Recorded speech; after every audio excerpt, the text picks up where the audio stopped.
Umakyat na sa 8 ang bilang ng mga namatay sa magkahiwalay na landslide incidents dahil sa grabeng pagbaha sa Davao Region.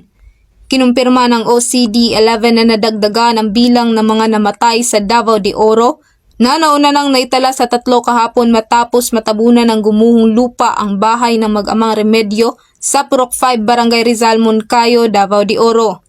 Base sa data ng RDRRMC, 20,892 o 84,208 katao ang apektado ng baha mula sa 11 municipalities at 84 barangays ng Davao de Oro.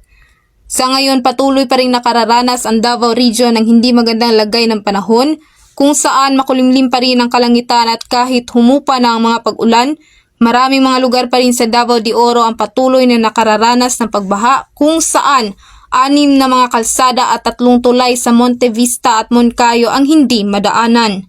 Dahil dito patuloy pa rin ang paalala ng mga kinauukulang ahensya ng pamahalaan na mag-ingat ang publiko at panatilihing alerto lalo na yaong mga nakatira sa bulubunduking bahagi ng rehiyon. Ang nangyari sa panahon natin, nagsalubong si easterly winds galing sa Pacific Ocean, pati si northeasterly wind yung amihan. Nagbanggaan yung dalawang mainit na hangin na galing sa Pacific Ocean, ang tawag na easterly, at si malamig na hangin na galing sa northeasterly wind. At of course, nag-create yung init at lamig, nag-create ng malaking shear line, mahabang shear line, at bumagsak sa dalawang probinsya.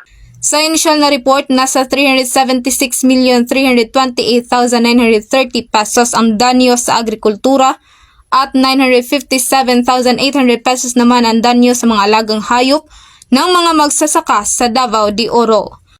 Mula sa Bombo Radio Davao, ito si Bombo Angeline Beron and this is Bombo Radio Philippines, the number 1 and most trusted source of news and information. Basta Radio, Bombo!